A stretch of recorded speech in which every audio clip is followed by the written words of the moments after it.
2024년 비가 추적추적 내리는 4월의 어느 오후였어요. 부산 해운대 실버타운 앞에 한 남자가 우두커니 서 있었죠. 박지훈, 67살. 한때는 잘 나가던 부산지방검찰청 부장검사였지만 지금은 그저 평범한 퇴직자일 뿐이었어요. 비에 젖어 축 처진 희끗희끗한 머리카락은 아랑곳하지 않고 그저 병원 간판만 뚫어져라 바라보고 있었죠. 주머니 속에서 작게 접힌 쪽지를 꺼내 다시 한번 확인했어요. 10년 만에 연락. 그것도 딸의 비서를 통해 전해받은 메시지였죠. 아버지, 마지막으로 한 번만 뵙고 싶어요.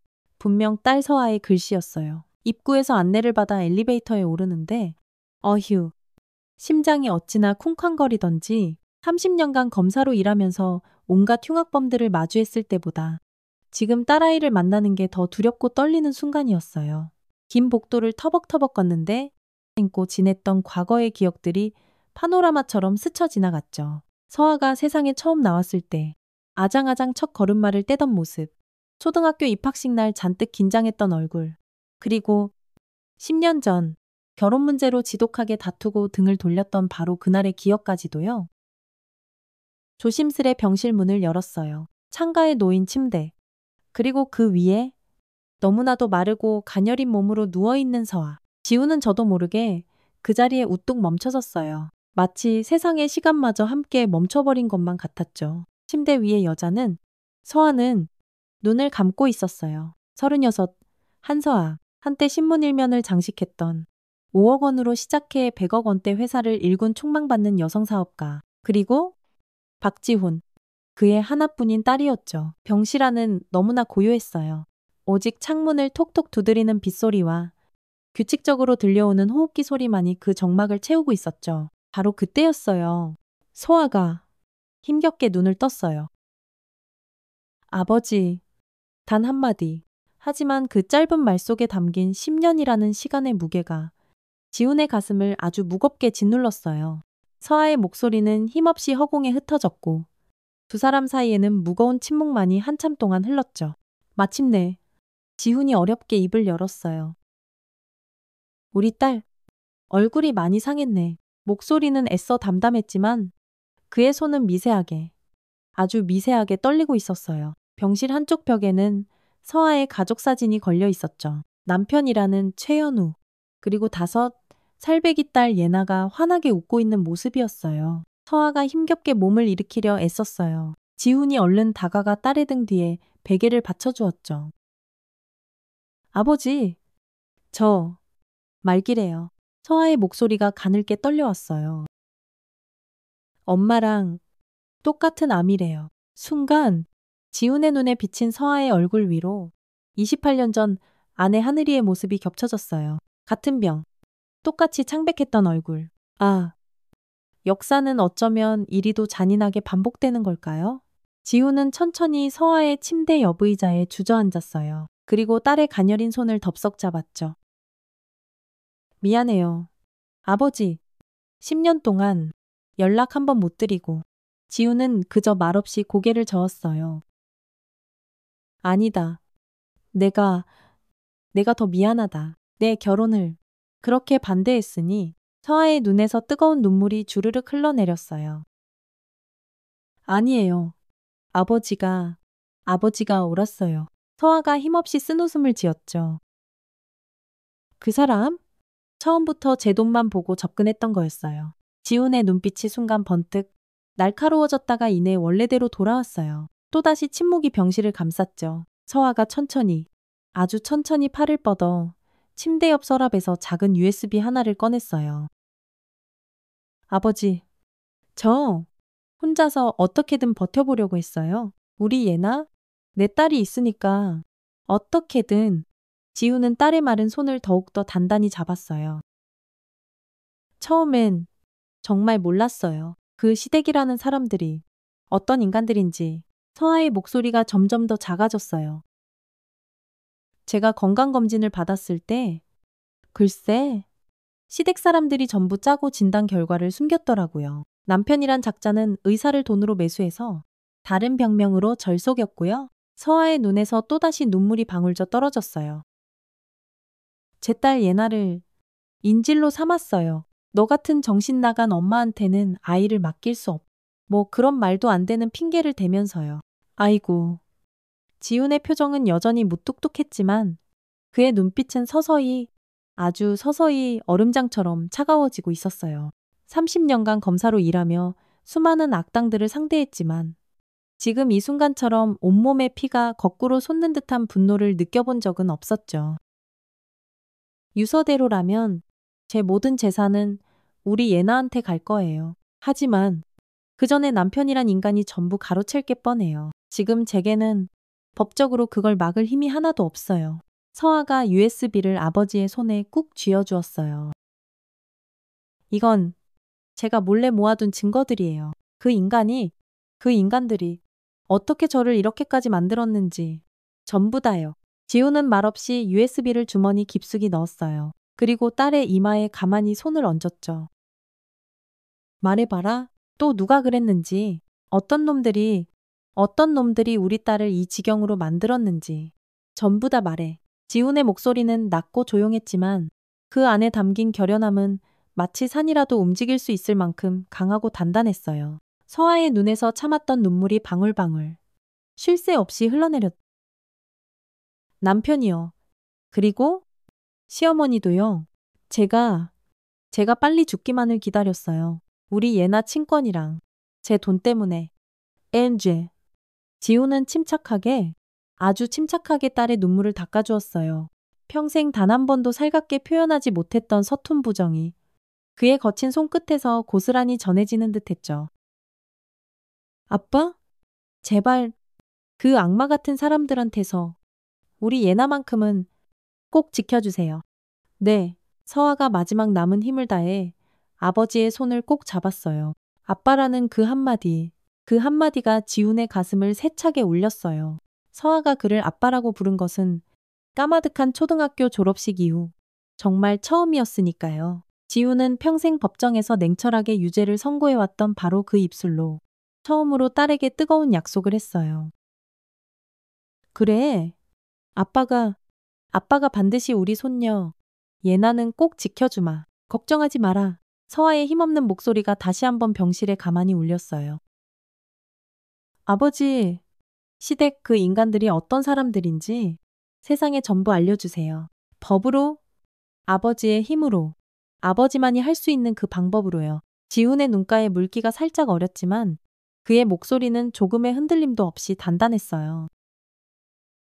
그래, 내가 검사 박지훈으로서 내 마지막 수사를 시작하마. 서아는 아버지의 손을 꼭 쥔 채 간신히 속삭였죠. 저희 진짜 많이 닮았대요. 엄마가 아버지랑 저랑 그 고집 센 눈빛까지 어쩜 그리 똑같냐고 하셨는데 그 말에 지훈의 기억 속에서 아내 하늘이의 맑은 목소리가 아련하게 울려왔어요. 여보, 우리 서아는 당신 눈빛을 정말 꼭 빼닮았어요. 고집 센 것까지도요. 말 안 해도 나는 다 알아요. 창밖의 비는 어느새 더욱 세차게 내리기 시작했고 병실은 다시 깊은 침묵에 잠겼어요. 이제 시간은 거꾸로 흐르기 시작했죠. 10년이라는 길고 긴 단절. 그리고 그 이전의 시간으로요. 언제나 무뚝뚝하고 표현에 서툴렀지만 그 누구보다 서로를 깊이 이해했던 아버지와 딸의 시간으로 말이에요.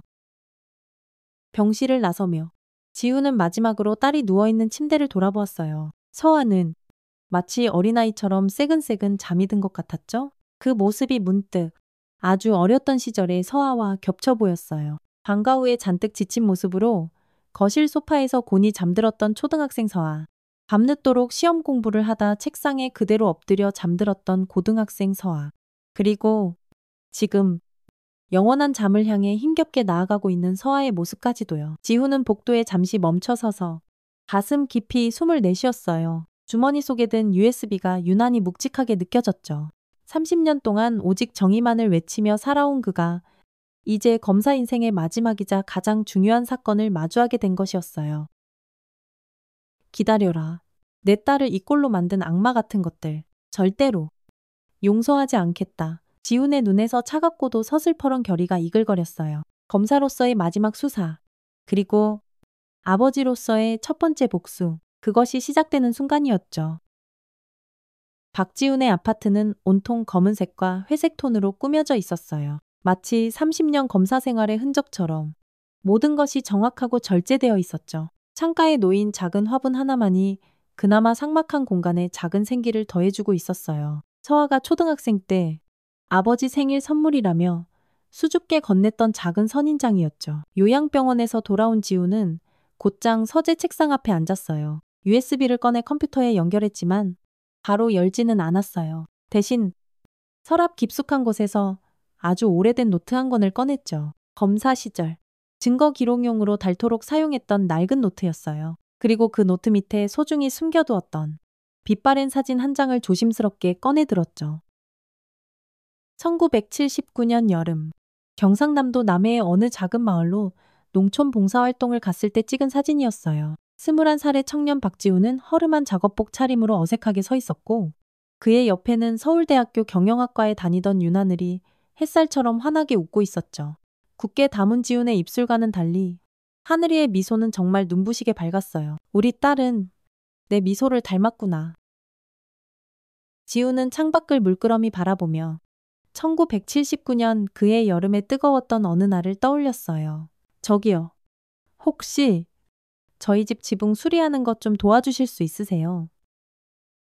땀을 뻘뻘 흘리며 일하던 지훈이 고개를 들자 해맑게 웃고 있는 한 여학생의 모습이 눈에 들어왔죠. 다른 학교 봉사단 소속으로 같은 마을에 오게 된 그녀. 바로 하늘이었어요. 그렇게 어설프게 시작된 지붕 수리는 두 사람의 질긴 인연의 첫 시작이었. 아니나 다를까.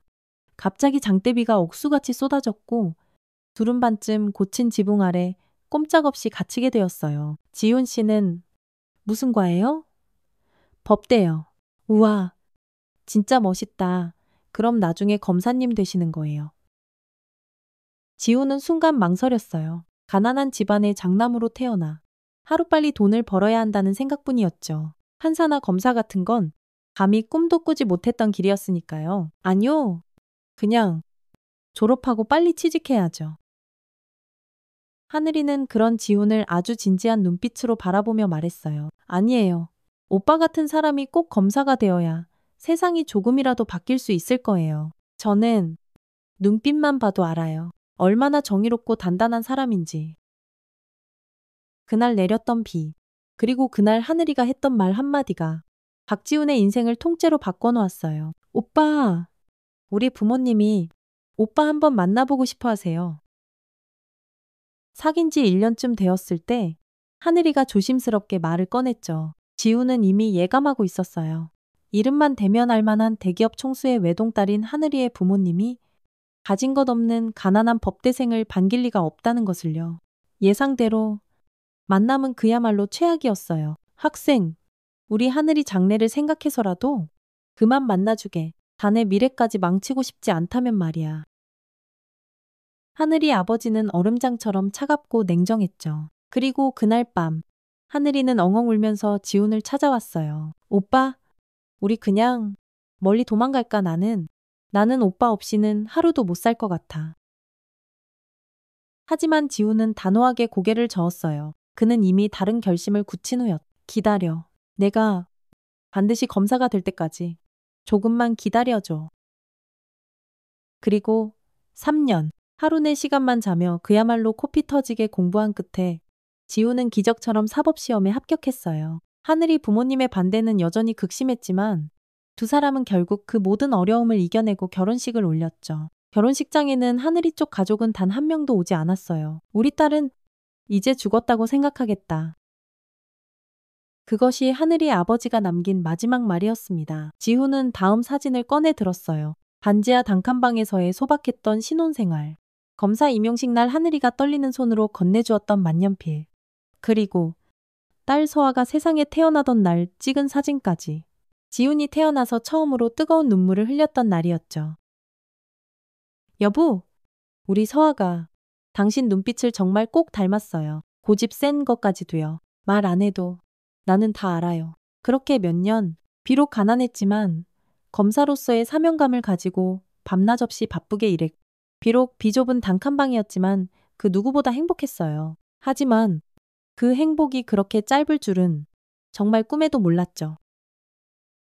딸 서아가 8살이 되던 해 병실 침대에 누워있는 하늘이의 얼굴은 너무나도 창백했어요. 가궁한 말기.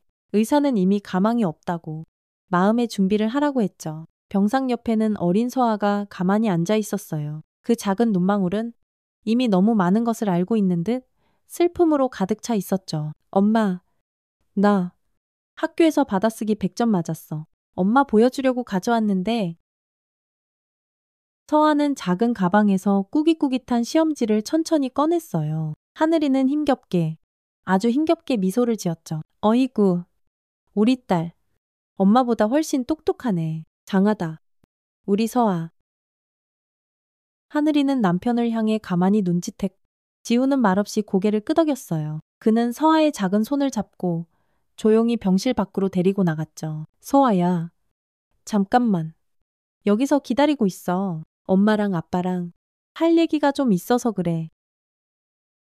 서아는 아무 말 없이 복도 의자에 얌전히 앉았어요. 어린 나이였지만 이미 말없이 기다리는 법을 알고 있었죠. 어쩌면 아버지를 조금씩 닮아가고 있었는지도 몰라요. 병실 안으로 들어서자 하늘이는 남편의 손을 힘껏 잡았어요. 여보, 우리 부모님한테서 아마 마지막으로 연락이 올 거예요. 우리 서아한테 남겨줄 유산이 있다고 하더라고요.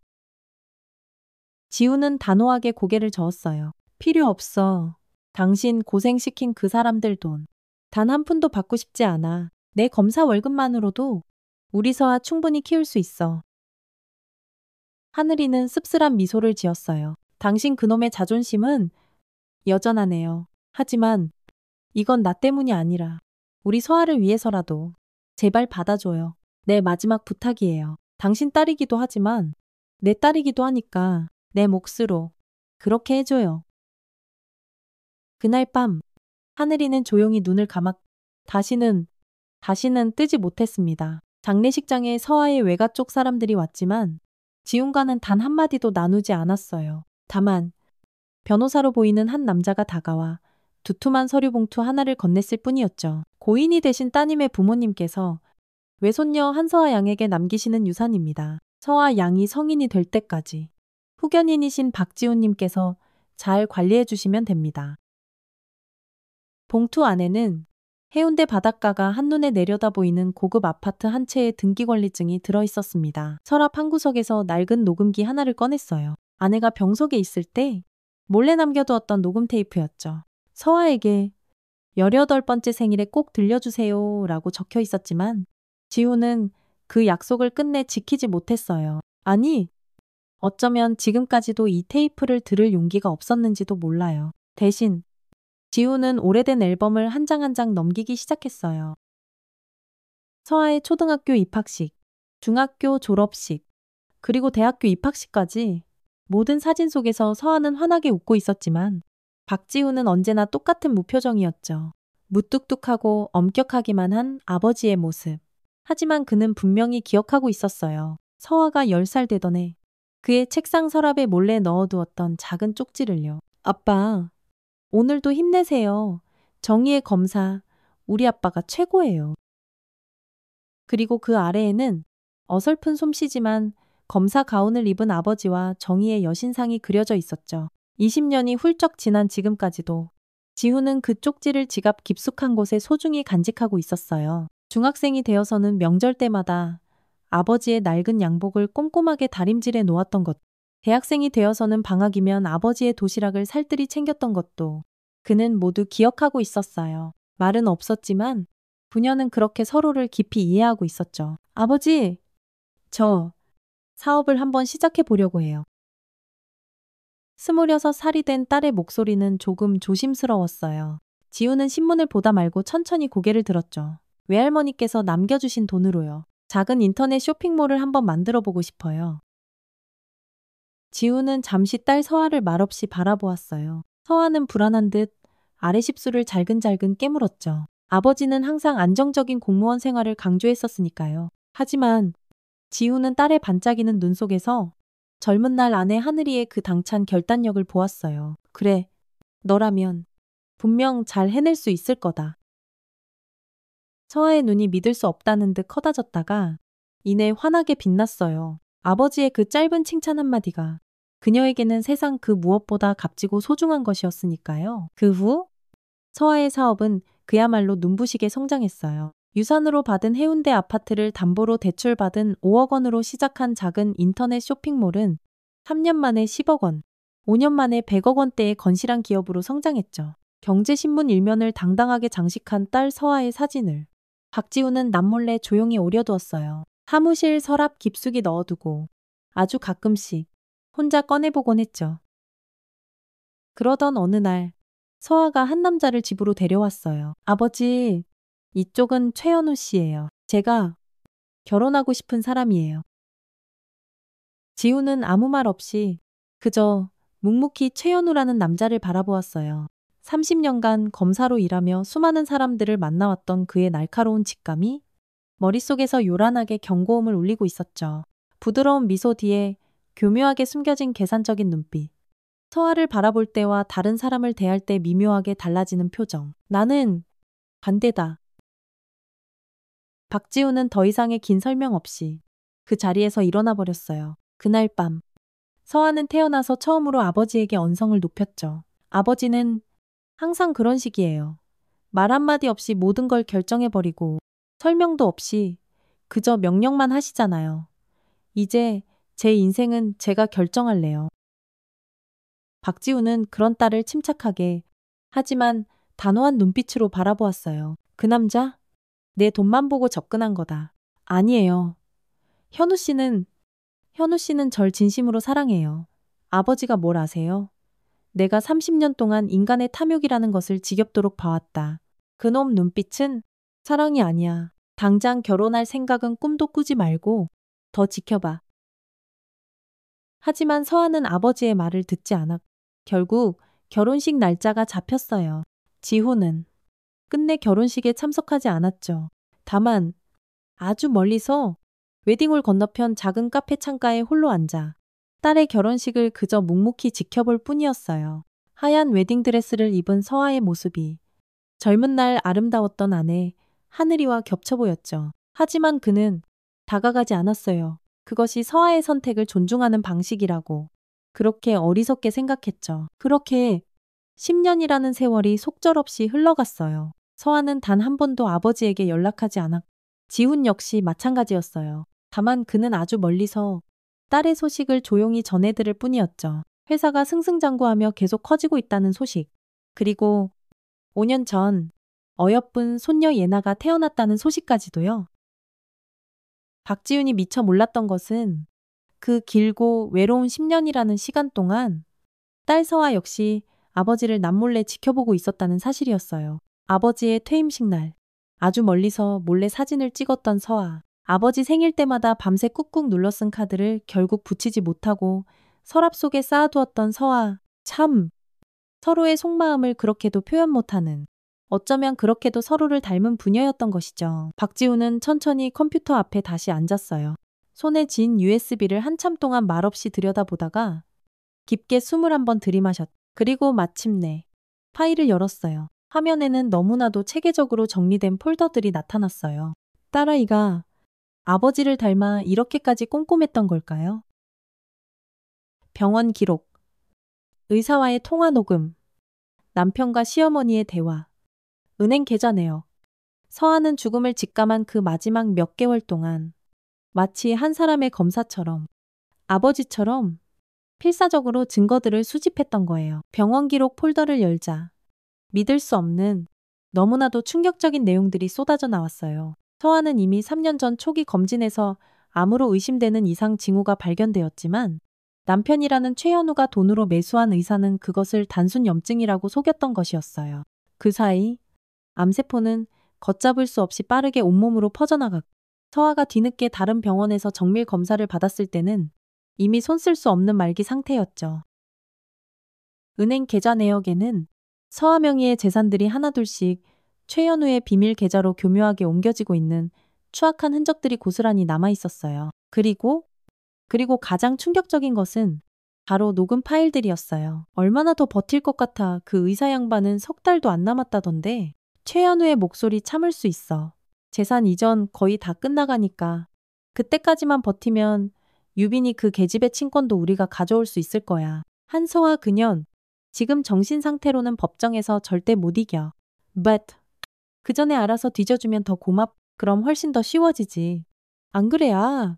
근데 애 키우는 건 솔직히 좀 귀찮은데 나중에 필요 없어지면 유빈이 걔도 그냥 적당한 시설에나 보내버리면 그만이야. 중요한 건 돈이니까. 돈. 시어머니 오미자의 목소리. 지훈의 손이 분노로 부들부들 떨리며 굳게 주먹을 쥐었지만 그의 표정은 여전히 폭풍 전야처럼 담담했어요. 평생 검사로 살아오면서 뼛속까지 새겨진 냉정함이었을까요? 마지막 폴더에는 아버지에게라는 이름이 붙어 있었어요. 지훈은 잠시 그 폴더를 말없이 바라보다가 천천히 열었죠. 그 안에는 단 하나의 영상 파일만이 덩그러니 들어 있었어요. 화면에 서아의 얼굴이 나타났어요. 병원 침대에 힘없이 누워있는 모습이었죠. 이미 너무나도 야위고 창백해져 있었어요. 아버지, 만약 이 영상을 보고 계신다면 저는 이미 이 세상 사람이 아닐지도 모르겠네요. 서아의 목소리는 무척 약했지만 그 눈빛만큼은 이상하리만치 단단하고 또렷했어요. 지난 10년 동안 정말 죄송했어요. 아버지, 결국 아버지 말씀이 전부 옳았는데 제가 어리석은 고집을 부렸어요. 그깟 자존심이 뭐라고. 아버지께 보란듯이 잘 사는 모습 보여드리고 싶었는데 결국 이렇게 되고 말았네요. 이제 와서 후회한들. 너무 늦어버렸지만요. 서아는 잠시 가쁘게 숨을 고르더니 힘겹게 말을 이어갔어요. 제가 아버지를 많이 닮았나 봐요. 이렇게 증거를 모으고 덮여진 진실을 밝혀내는 것. 전부 아버지께 어깨너머로 배운 거예요. 우리 예나를 위해서. 그리고 억울한 저 자신을 위해서 아버지께서 마지막으로 제발 좀 도와주세요. 이건 아버지만이 하실 수 있는 일이잖아요. 서아의 눈에 뜨거운 눈물이 그렁그렁 고였어요. 아버지, 단 한 번도 제대로 말씀드리지 못했지만 저는 평생 아버지가 너무나도 자랑스러웠어요. 언제나 정의롭고 강직한 검사. 사람들은 깐깐하고 무섭다고 수군거렸지만 그 누구에게도 그 어떤 불의에도 고개 숙이지 않는 아버지. 제가 바로 그런 사람이 되고 싶었어요. 영상이 끝났습니다. 박지훈은 한참 동안 미동도 하지 않았어요. 그의 눈가에 조용히 맺혔던 눈물 한 방울이 천천히 거친 뺨을 타고 주르륵 흘러내렸. 그는 아주 조용히 전화기를 들어 익숙한 번호를 눌렀어요. 정판사나 박지훈 일세. 오랜만이지. 부탁할 게 좀 있어서 말이야. 두 번째 전화. 최 형사 퇴직했다고 들었네? 뭐? 나도 마찬가지 신세지만 자네 도움이 좀 필요해졌어. 세 번째 전화.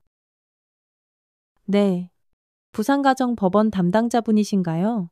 박지훈 검사라고 합니다. 아, 지금은 퇴직했지요? 다름이 아니라 친권 관련해서 열람하고 싶은 자료가 좀 있어서요. 지훈은 전화를 끊고 창가로 다가가 섰어요. 비는 그쳤지만 하늘은 여전히 잔뜩 흐려 있었죠. 창가에 놓인 작은 선인장 화분을 들어 물을 주며 나지막이 중얼거렸어요. 서아야, 너무 늦었지만 이제라도 아버지가 우리 딸 꼭 지켜줄게. 부산 해운대의 어느 대형 법률사무소 회의실. 박지훈은 그 넓은 공간에 홀로 앉아 있었어요. 커다란 탁자 위에는 서류들이 가지런히 정돈되어 있었고 노트북에는 서아가 목숨과 맞바꿔 남긴 처절한 녹음 파일들이 재생 준비 상태로 대기하고 있었죠. 잠시 후 문이 열리고 한 남자가 들어섰어요. 김민준, 서울중앙지검 부장검사 시절 박지훈이 특별히 아꼈던 후배 검사였죠. 선배님, 정말 오랜만입니다. 퇴임하셨어도 여전하십니다. 예. 박지훈은 그저 말없이 고개를 한번 까딱했어요. 그래. 자네도 이제 어엿한 부장검사가 됐다고 들었네. 축하하네. 김민주는 맞은편 의자에 앉으며 테이블 위의 서류들을 빠르게 훑어보았어요. 이 사건, 선배님 개인적인 일이라고 들었습니다만 혹시 내 딸아 이 이야기일세. 김민준의 표정이 순간 딱딱하게 굳어졌어요. 그는 박지훈의 아픈 가정사를 어렴풋이 알고 있었죠. 지훈은 애써 담담한 목소리로 딸 서아의 기구한 이야기를 시작했어요. 촉망받던 사업가로 성공한 딸. 그리고 그녀의 막대한 재산을 노리고 치밀하게 접근한 파렴치한 남편. 초기 암 진단 사실을 돈으로 매수하여 철저히 숨긴 악마 같은 의사들과 시댁 식구들. 그리고 죽음의 문턱에서야 겨우 아버지 품으로 돌아온 딸의 마지막 모습까지. 김민준의 얼굴이 점점 더 어둡고 심각하게 변해갔어요. 그렇다면 이건 단순한 민사 분쟁이 아니라 명백한 형사사건입니다. 의료과실에 사기, 횡령, 어쩌면 살인 미수까지도. 박지우는 말없이 노트북을 켰어요. 이 녹음 파일부터 한번 들어보게. 노트북 스피커에서 최연우와 그의 어머니 오미자의 추악한 대화가 흘러나왔어요. 아들아, 그래서 한서와 그년 유서는 어떻게 된 게냐? 모든 재산을 그 어린 것. 예나한테 홀랑 다 넘기게 해놨다던데.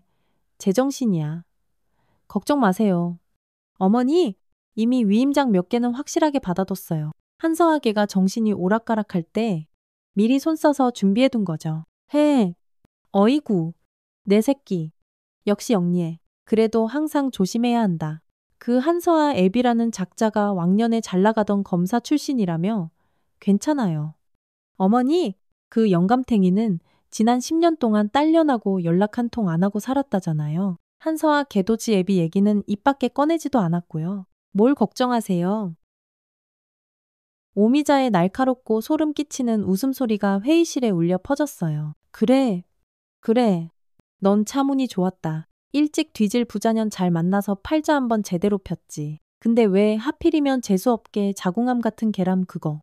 아주 냄새나고 더럽다던데. 박지훈의 얼굴에는 그 어떤 감정도 드러나지 않았지만 그의 손등에 시퍼렇게 돋아난 핏줄이 그의 속마음을 전부 말해주고 있었죠. 다음 녹음 파일은 병원에서의 대화였어요. 최연우와 의사로 추정되는 남자의 목소리였. 김 원장님, 그래서 제 아내 한서아 씨 상태가 지금 어떻습니까? 글쎄요. 사실 정상적인 치료를 제때 받았다면 이렇게까지 악화되기 전에 초기에 충분히 발견할 수 있었을 텐데요. 아쉽습니다. 아, 어떡하세? 그런 얘기는 이제 그만하시죠. 이미 약속한 대로만 깔끔하게 처리해 주시면 된다니까요. 하지만 그래도 환자 본인에게는 정확히 알려야 하는 것이 의사로서의 의무. 돈은 이미 두둑이 받으셨잖아요. 혹시 더 필요하신 겁니까? 말씀하세요. 길고 무거운 침묵 끝에 의사의 깊은 한숨 소리가 들려왔어요. 말기 증상이 곧 나타날 겁니다. 통증 조절은 최대한 해드리겠지만 각오는 하셔야 할 겁니다. 김민준의 얼굴이 하얗게 질려 있었어요. 이건 명백한 살인이나 다름없습니다. 선배님.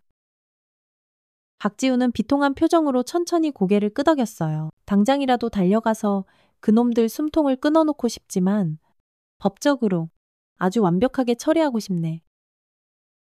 김민주는 잠시 깊은 생각에 잠겼다가 결연한 눈빛으로 고개를 들었어요. 네, 가능합니다.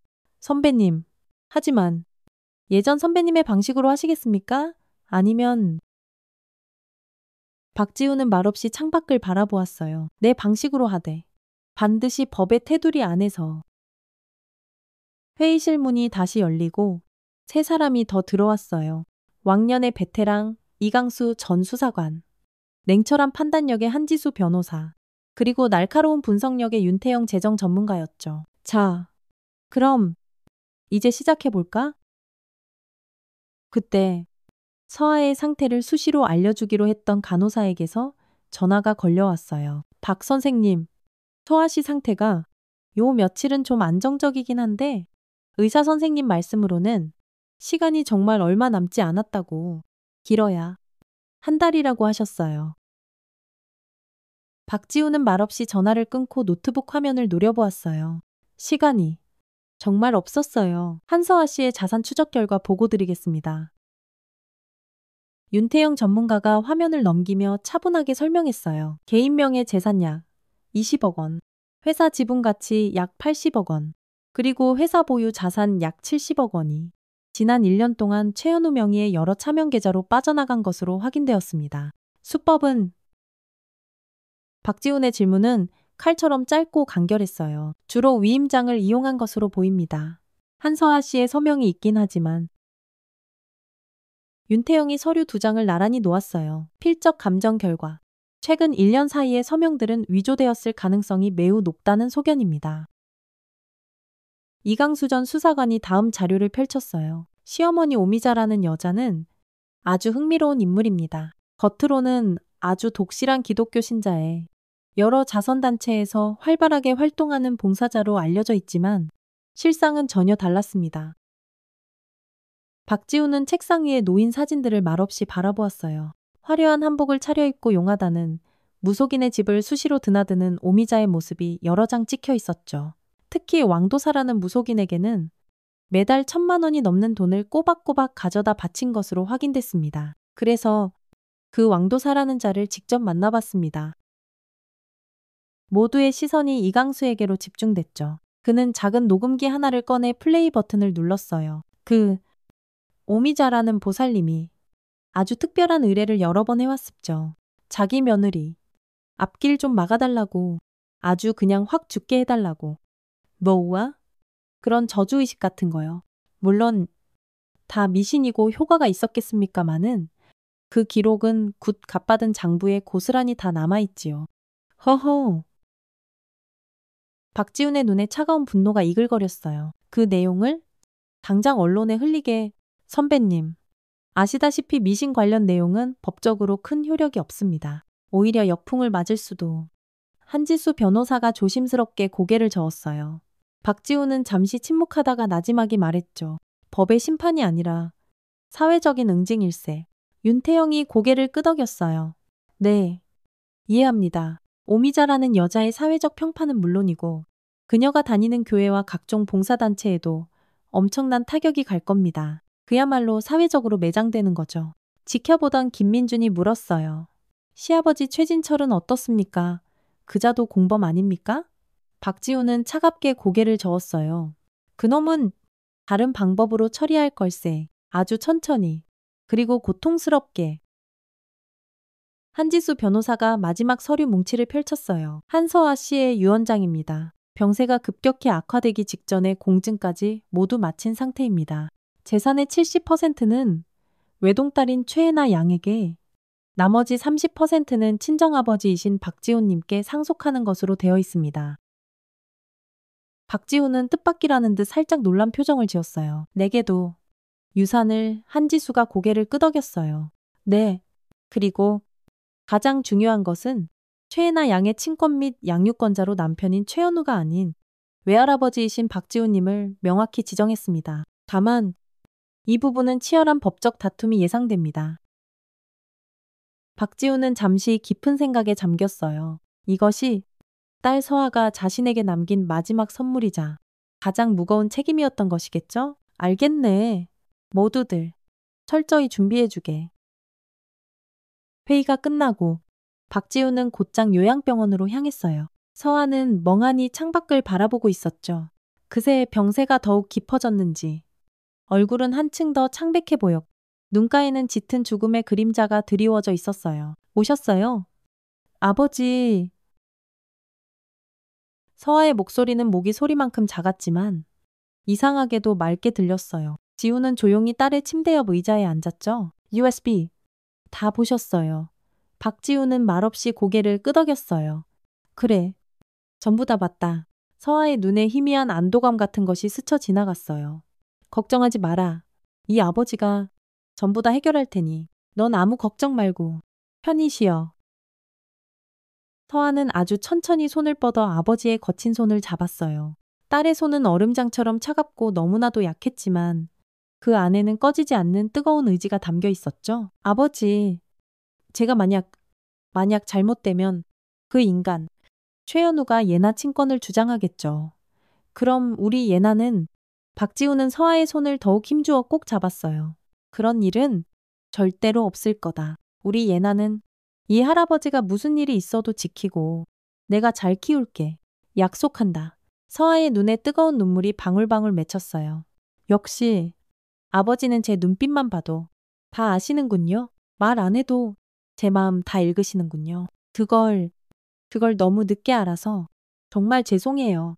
아버지. 그 말에 지훈의 가슴 한구석이 시큰하게 저려왔어요. 아내가 살아생전 늘 하던 말. 그리고 딸 서아가 그대로 물려받은 그 말. 그래. 이 애비는 다 알고 있어. 바로 그때 병실 문이 벌컥 열리며 최현우가 뻔뻔스러운 얼굴로 들어섰어요. 그는 장인을 보자마자 당황한 기색이 역력했죠. 아, 아버님 언제 오셨습니까? 저한테 연락이라도 주시지 그러셨어요. 박지우는 자리에서 천천히 일어섰어요. 그의 눈빛은 검사 시절 서슬퍼런 법정에서 피고인에게 유죄를 주장할 때 바로 그 냉엄한 눈빛이었어요. 최현우 씨, 단 한마디였지만 그 목소리에는 칼날 같은 차가움과 증오가 서려 있었어요. 최현우의 얼굴이 순간 하얗게 질렸죠.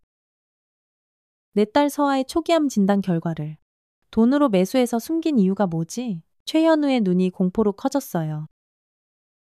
네, 그게 무슨 말씀을 하시는 건지. 저는 전혀. 박지우는 주머니에서 작은 녹음기를 꺼내 들었어요.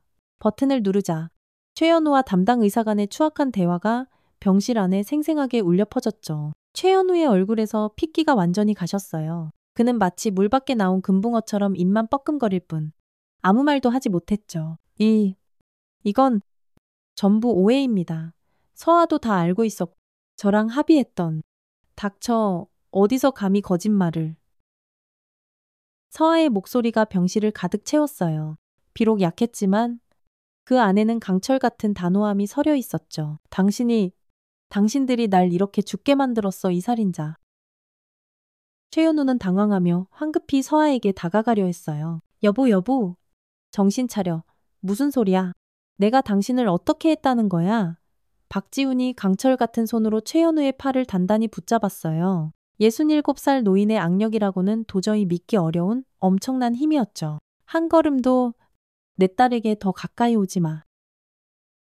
최현우는 공포에 질린 눈으로 박지훈을 넋놓고 바라보았어요. 그제야 그는 자신의 눈앞에 있는 이 초라한 장인이 그저 힘없는 퇴직한 뒷방 늙은이가 아니라는 것을 뼈저리게 깨달은 듯했죠. 그 순간 최현우는 자신이 얼마나 엄청난 실수를 저질렀는지 뒤늦게 후회하며 온몸을 부들부들 떨었어요. 그는 비틀거리며 뒷걸음질 쳤죠. 이제부터 내가 검사 박지훈으로서 내 마지막 수사를 시작한다. 내 하나뿐인 딸을 죽음으로 몰아넣은 너희 같은 악마들을 위한 아주 특별한 수사를 말이다.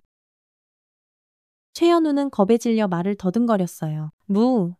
무슨 말씀이신지? 저는 제 아내를 진심으로 사랑했고. 박지우는 최현우의 말을 차갑게 끊었어요. 내일 오전 10시 부산지방검찰청 특수부로 출석하게. 소환장은 오늘 중으로 자네 집으로 송달될 거야. 최현우는 공포에 질려 허둥지둥 병실을 뛰쳐나갔어요. 박지우는 싸늘한 눈빛으로 그 뒷모습을 바라보다 이내 서아에게로 돌아섰죠. 서아의 입가에는 아주 희미하지만 분명한 미소가 어려 있었어요. 역시 우리 아버지 정말 멋있으세요. 박지우는 그런 딸을 말없이 가만히 바라보았어요. 그의 무뚝뚝한 얼굴에도 아주 잠깐 부드러운 미소가 스쳐 지나갔죠. 그는 말없이 서아의 이마에 따뜻한 손을 얹어주었어요. 병실을 나서는 박지훈의 발걸음은 유난히 무거웠어요. 복도에서 그는 사돈인 오미자와 딱 마주쳤죠. 어머나? 사돈어른 아니. 이게 얼마만이에요. 우리 서아한테 문병 오셨나 봐요. 아이고, 우리 착한 며느리. 정말 안 됐어요. 안 됐어. 박지훈은 아무런 표정 변화 없이 오미자를 싸늘하게 바라보았어요. 오미자 여사, 자네가 철석같이 믿는다는 그 왕도사라는 무속인이 그렇게나 용하다고 들었습니다만 오미자의 얼굴이 순간 딱딱하게 굳어졌어요. 네, 그게 갑자기 무슨? 곧 알게 될 겁니다. 그 잘난 무속인이 정말로 사람의 미래까지 내다볼 수 있는 능력이 있는지 없는지. 박지우는 더 이상 아무 말 없이 자신의 길을 묵묵히 걸어갔습니다. 며칠 후 서아의 병세는 걷잡을 수 없이 급격히 악화되었어요. 박지우는 밤낮을 가리지 않고 딸의 병실을 뜬 눈으로 지켰죠. 최현우는 그 후로 단 한 번도 병원에 나타나지 않았어요. 이미 검찰 소환과 연일 터져 나오는 언론 보도로 인해 그는 쥐구멍에라도 숨은 듯 잠적한 상태였으니까요. 아버지. 서아의 목소리가 이제는 정말 들릴 듯 말 듯 너무나도 약해져 있었어요. 박지훈은 그런 딸의 손을 더욱더 꼭 잡았죠. 그래, 서아야. 아버지가 여기 있다. 내 곁에 있어. 서아는 아주 힘겹게, 정말 힘겹게 미소를 지어 보였어요. 제가 참 바보였어요. 너무 억울해요. 일이 조금 잘 풀리니까 세상 모든 사람들이 다 내 편인 줄만 알았어요. 조금만 더 일찍 아버지께 돌아왔더라면 이렇게까지 되지는 않았을 텐데. 박지훈의 눈에 뜨거운 눈물이 주체할 수 없이 맺혔어요. 아니다. 서아야. 내가 너에게 먼저 손을 내밀었어야 했. 못난 아버지를 용서해라. 서아는 힘없이 고개를 저었어요. 아니에요. 전부 제 선택이었는걸요. 아버지 탓이 아니에요. 박지훈은 서아의 차가워진 이마에 자신의 입술을 가만히 가져다 댔어요. 평생 처음으로 딸에게 건네는 서툴지만 진심 어린 뽀뽀였죠. 서아야. 미안하다. 정말 미안하다. 서아의 눈에서도 뜨거운 눈물이 한 방울, 또 한 방울 흘러내렸어요. 아버지, 저도 미안해요. 사랑해요.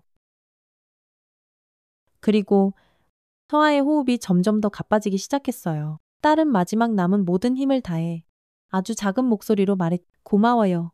마지막으로 아버지 얼굴 이렇게 실컷 볼 수 있어서 정말 고마워요.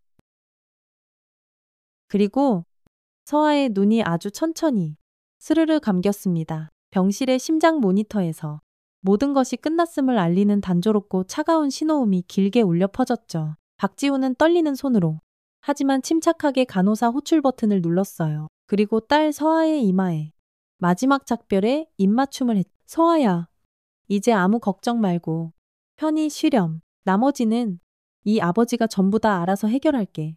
약속한다. 의료진이 황급히 들어와 응급조치를 취했지만 서아는 끝내 돌아오지 못했습니다. 담당 의사가 지훈에게 다가와 깊이 머리를 숙였죠. 박지훈은 그저 말없이 고개를 끄덕였어요. 그의 눈에는 더 이상 눈물이 없었어요. 그 대신 얼음보다 더 차가운 결의만이 가득 차 있었죠. 수고하셨습니다. 선생님, 장례 절차는 제가 직접 챙기겠습니다. 서아의 싸늘하게 식어버린 손에서 자신의 손을 아주 천천히 빼내며 박지훈은 마지막 약속을 나지막이 속삭였습니다. 서아야, 그 악마 같은 놈들이 너에게 한 짓, 이 애비가 반드시 1000배, 10,000배로 대갚아줄게. 그리고 우리 예나는 네가 바라던 대로 이 할아버지가 목숨 걸고 지킬 것이다. 하늘나라에서 편히 지켜보렴. 병실을 나서는 박지훈의 얼굴에서는 그 어떤 감정도 찾아볼 수 없었어요. 그는 곧장 장례식장으로 향하면서 김민중 검사에게 전화를 걸었죠. 내 딸이 방금 죽었네? 이제부터 진짜로 시작하지. 전화기 너머로 김민준의 안타까움과 분노가 뒤섞인 목소리가 들려왔어요. 아, 선배님.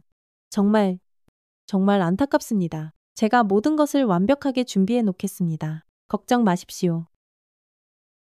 박지훈은 말없이 전화를 끊고 창밖을 바라보았어요. 어느새 창밖에는 차가운 비가 다시 내리기 시작했. 마치 하늘도 서아의 억울한 죽음을 슬퍼라도 하는 듯이 말이에요. 서아의 장례식은 아주 조용하고 엄숙한 분위기 속에서 치러졌어요. 추적추적 비가 내리는 가운데 박지훈은 검은색 정장 차림으로 딸의 영정사진 옆에 홀로 굳건히 서 있었죠. 그의 눈에는 슬픔도 분노도 담겨 있지 않았어요. 그저 묵묵히 자신이 해야 할 마지막 의무를 다하는 사람의 모습이었죠.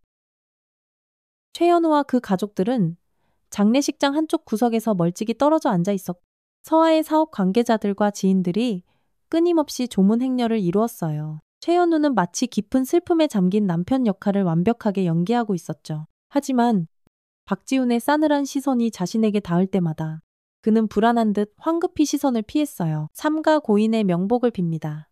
선배님.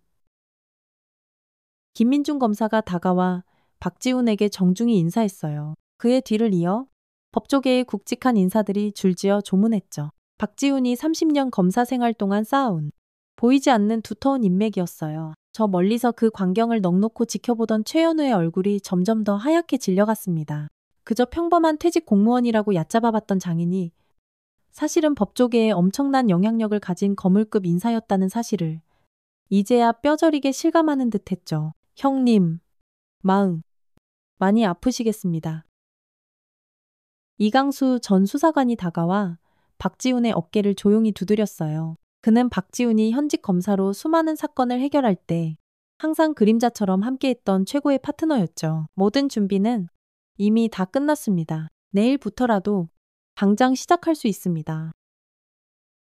박지훈은 그저 고개만 살짝 끄덕였어요. 장례를 모두 마치고 돌아온 박지훈의 삭막한 아파트에는 4명의 사람들이 무거운 침묵 속에 모여 있었어요. 김민준 검사, 한지수 변호사, 윤태영 재정 전문가, 그리고 이강수 전 수사관이었죠. 커다란 거실 탁자 위에는 서아가 목숨과 맞바꿔 남긴 방대한 양의 자료들이 질서정연하게 펼쳐져 있었어요.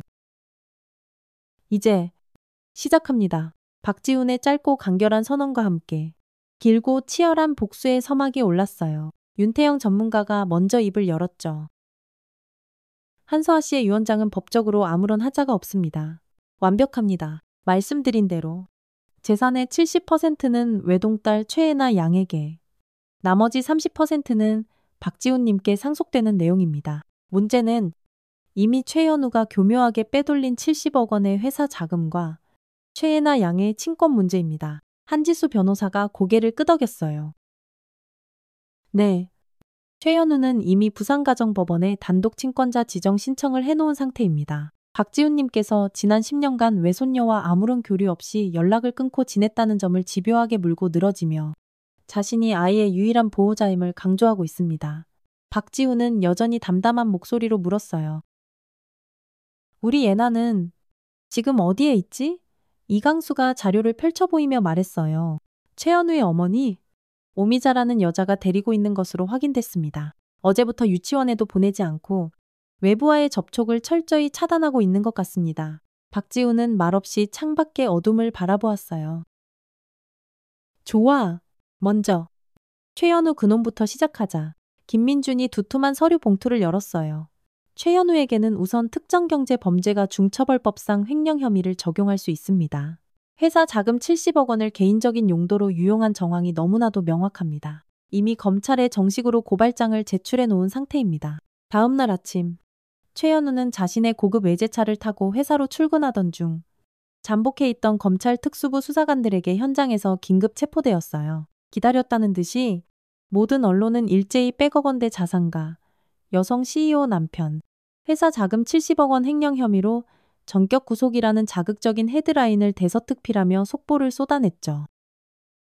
같은 시간, 오미자가 매주 꼬박꼬박 다니던 대형교회와 그녀가 이사직을 맡고 있던 여러 자선단체 사무실에 익명의 제보가 동시에 들어갔어요. 오미자 씨가 용하다는 무속인에게 자신의 며느리를 저주하여 죽게 해달라고 거액의 돈을 주고 살풀이 굿을 의뢰했다는 충격적인 내용과 함께 이를 뒷받침하는 여러 증거 사진들까지 첨부되어 있었죠. 교회 장로들은 경악을 금치 못했고 자선단체들은 긴급 이사회를 소집하며 발칵 뒤집혔어요. 쉴 새 없이 울려대는 전화벨 소리 속에서 오미자는 그야말로 공황 상태에 빠졌습니다. 말도 안 돼 누가? 누가 대체 이런 짓을? 아이고, 하나님 맙소사. 바로 그때 TV 뉴스 속보 화면에서 자신의 천빛의 이돌 아지즈 아들 최현우가 검찰청사로 초췌한 모습으로 끌려 들어가는 장면이 생중계되고 있었어요. 그녀는 비틀거리며 황급히 전화기를 들었죠. 여보세요. 최 회장님 지금 당장 좀 큰일 났어요. 우리 현우가. 우리 아들이 지금. 그러나 전화기 너머로 들려온 것은 남편 최진철의 얼음장처럼 차갑고 냉정한 목소리뿐이었어요. 당신 때문에 이게 다 무슨 망신이야. 더 이상 나한테 전화하지 마. 우리 집안 사람으로 생각 안 할 테니. 오미자는 망연자실한 표정으로 힘없이 전화기를 내려놓았어요. 그리고 바로 그때 요란하게 초인종이 울렸죠. 떨리는 손으로 문을 열자 낯선 중년 여자가 딱딱한 표정으로 서 있었어요. 오미자 씨 맞으시죠? 고한서아 씨의 시어머니 되시는 분. 저는 부산가정법원에서 나왔습니다. 최애나 양의 친권 및 양육권 관련해서 예비조사를 좀 하러 왔습니다. 오미자가 당황하며 되물었어요. 네, 무슨 친권 조사요? 예나는 당연히 우리 손녀인데. 사회복지사는 여전히 담담한 목소리로 설명했어요. 고안서아 씨의 친정아버지이신 박지훈님께서 외손녀 최애나 양에 대한 친권자 지정 및 양육권 변경 신청을 정식으로 제기하셨습니다. 미성년 자녀의 복리를 최우선으로 하는 가정환경 조사를 위해 방문했습니다. 협조해 주시죠. 부산지방법원. 박지훈은 재판을 앞두고 한지수 변호사와 마지막으로 전략을 점검하고 있었어요. 오늘은 바로 최연우의 첫 번째 공판이 열리는 날이었죠. 준비는 모두 완벽하게 끝났습니다. 아버님, 증거가 워낙 확실해서 빠져나갈 구멍이 전혀 없을 겁니다. 박지훈은 말없이 고개를 끄덕였어요. 그리고 예나 양은 가정법원에서 임시보호조치 명령이 내려져서 오늘부로 박지훈님의 보호하에 두기로 결정되었습니다. 오늘 저녁에 드디어 예나를 만나실 수 있을 거예요. 박지훈의 무표정했던 눈에 아주 오랜만에 희미한 감정의 빛이 어렸어요. 기대감과 걱정, 그리고 알 수 없는 슬픔이 뒤섞인 복잡한 표정이었죠. 재판정에 들어서자 최연우는 이미 풀이 죽은 모습으로 피고인석에 초췌하게 앉아 있었어요. 구치소 생활이 하루하루 얼마나 고되고 힘들었는지 얼굴이 반쪽이 되어 있었죠? 그의 눈빛은 공포와 분노, 그리고 일말의 배신감마저 뒤섞여 혼란스러워 보였어요. 박지훈과 눈이 마주치자 그는 황급히 고개를 푹 숙였죠. 재판장이 입장하고 최연우의 횡령 혐의에 대한 본격적인 심리가 시작되었어요. 증거는 그야말로 압도적이었죠. 사명 계좌, 거래 내역, 관련자들의 통화 녹음 파일, 그리고 결정적으로 서아가 죽기 직전 남긴 처절한 진술서까지 검사가 박지훈에게 증인으로 출석하여 증언해 줄 것을 정중히 요청했어요. 그는 증인석에 앉아 떨림 없는 차분한 목소리로 말했죠. 제 딸 한서아는 평생 누구보다 성실하고 정직하게 살아온 아이였습니다. 단돈 5억 원으로 시작해서 맨손으로 100억 원대의 건실한 기업을 일궈낸 자랑스러운 인물입니다. 그런 제 딸이 대체 왜, 무엇 때문에 자신의 피땀으로 이룬 회사 자금을 몰래 빼돌렸겠습니까? 상식적으로 말이 된다고 생각하십니까? 검사가 다시 물었어요. 피고인 최연우와의 관계는 평소 어떠했습니까? 박지훈은 잠시 깊은 침묵에 잠겼다가 천천히 입을 열었어요. 저는 처음부터 그를 믿지 않았습니다. 제 딸의 재산만을 노리고 의도적으로 접근했다고 판단했지요. 그래서 딸의 결혼을 격렬하게 반대했고 그것이 결국 10년이라는 길고 긴 단절로 이어지고 말았습니다. 평생의 한으로 남을 제 가장 큰 실수입니다. 그런데 왜 이제 와서 이런 소송까지 제기하시게 된 겁니까? 박지훈은 피고인석에 앉은 최연우를 똑바로 아주 매섭게 노려보며 말했어요. 제 딸이 죽기 바로 직전에 저를 찾아왔습니다. 그리고 모든 진실을 제게 알려주었지요. 의사를 돈으로 매수해 초기암 진단 사실을 철저히 숨긴 일, 회사의 공금을 마치 자기 돈처럼 빼돌린 일, 그리고 제 딸이 하루빨리 죽기만을 손꼽아 기다렸다는 그 모든 추악한 사실들까지도요. 법정 아는 순간 물을 끼얹은 듯 숙연해졌습니다. 최연우는 자리에서 벌떡 일어나 고함을 질렀어요. 거짓말입니다. 전부 다 거짓말이라고요. 저는 서아를 진심으로. 재판장이 버럭 소리쳤습니다. 피고인 조용히 하고 자리에 앉으십시오. 한 번만 더 재판 진행을 방해하면 즉시 퇴정시키겠습니다. 최연우의 변호인이 박지훈에게 날카롭게 질문을 던졌어요. 증인 박지훈 씨. 지난 10년 동안 따님과 단 한 번의 연락도 없이 지내셨다고 하셨죠. 진정으로 따님을 걱정하고 사랑하셨다면 어떻게 그렇게 오랜 시간 동안 아무런 관심도 없이 방관하실 수 있었습니까? 그건 부모로서의 명백한 직무유기 아닙니까? 법정 안이 다시 한번 쥐죽은 듯 조용해졌습니다. 모두가 박지훈의 대답을 숨죽여 기다리고 있었죠. 그는 잠시 생각에 잠기는 듯 하더니 이내 차분하고 낮은 목소리로 말했어요. 네, 맞습니다. 제가 다 잘못했습니다. 딸아이의 선택을 존중하지 못했고 저의 어리석은 고집과 아집만을 앞세웠지요. 그 10년이라는 시간은 제 인생에 있어서 가장 크고 뼈아픈 후회로 남아 있습니다. 하지만 박지훈의 목소리가 갑자기 더욱더 단단하고 힘있게 변했어요. 그렇다고 해서 제 딸을 사지로 몰아넣고 끝내 죽음에 이르게 한 이자들을 제가 과연 용서할 수 있을까요? 저는 30년 동안 오직 검사라는 한 길만을 걸어온 사람입니다. 법이 무엇이고 정의가 무엇인지 누구보다 잘 알고 있다고 자부합니다. 저는 지금 제 딸의 억울한 죽음 앞에 그 마지막 정의를 바로 세우고 싶을 뿐입니다. 최현우의 변호인이 다시 한번 집요하게 물고 늘어졌어요. 그렇다면 이것은 결국 법의 이름으로 포장된 지극히 개인적이고 사적인 감정에서 비롯된 보복이나 박해는 아닙니까? 박지우는 단호하게 고개를 저었어요. 저는 단 한 번도 제 개인적인 감정으로 사건을 판단하거나 처리해 본 적이 없습니다. 지금도 마찬가지입니다. 저는 오직 명백한 증거로만 말합니다. 제 딸이 목숨과 맞바꿔 남긴 이 수많은 증거들이 모든 진실을 남김없이 말해주고 있지 않습니까? 재판은 시종일관 최현우에게 극도로 불리하게 흘러갔습니다. 마지막으로 재판장이 그에게 최종 변론의 기회를 주며 물었어요. 피고인, 마지막으로 하실 말씀이 있습니까? 최현우는 땀으로 흥건히 젖은 얼굴로 비틀거리며 일어섰어요. 저는 정말 대한민국의 정의가 무엇인지 똑똑히 알 수 있습니다. 이 모든 것은 정말 텐다드 우회, 다얀다드 우희, 하늘만큼 큰 오해입니다. 저는 제 아내 서아를 진심으로 사랑했고 바로 그때 법정 뒤쪽 방청석에서 한 젊은 여성이 벌떡 일어났어요. 서아의 비서로 오랫동안 일했던 박수진이었죠. 거짓말이에요. 저 사람 말 전부 다 거짓말이라고요. 우리 한서아 사장님이 저 인간 때문에 평소에 얼마나 괴로워하고 힘들어하셨는지 제가 다 봤어요. 제가 증인이에요. 재판장이 다시 한번 버럭 고함을 쳤습니다. 방청객은 발언을 삼가십시오. 즉시 퇴정시키겠습니다.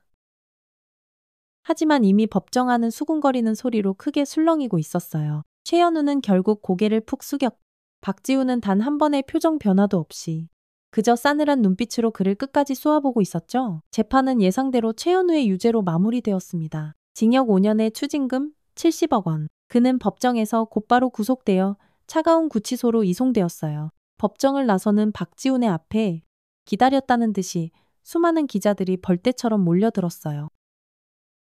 박지훈 전 부장검사님 평생 검사로 살아오셨는데 이렇게 개인적인 사건으로 법정에 서시게 된 소감이 남다르실 것 같습니다.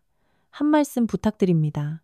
박지훈은 조금도 흔들림 없는 침착한 목소리로 대답했어요. 저는 오늘 검사가 아닌 한 아버지의 자격으로 이 자리에 섰습니다. 제 딸의 억울하게 짓밟힌 마지막 정의를 바로 세우기 위해서요. 앞으로의 계획은 어떻게 되십니까? 박지훈은 잠시 하늘을 올려다보았습니다. 이제 제 손녀를 만나러 갑니다. 그 아이는 엄마가 없습니다. 이제부터는 제가 할아버지이자 동시에 부모가 되어주어야 합니다.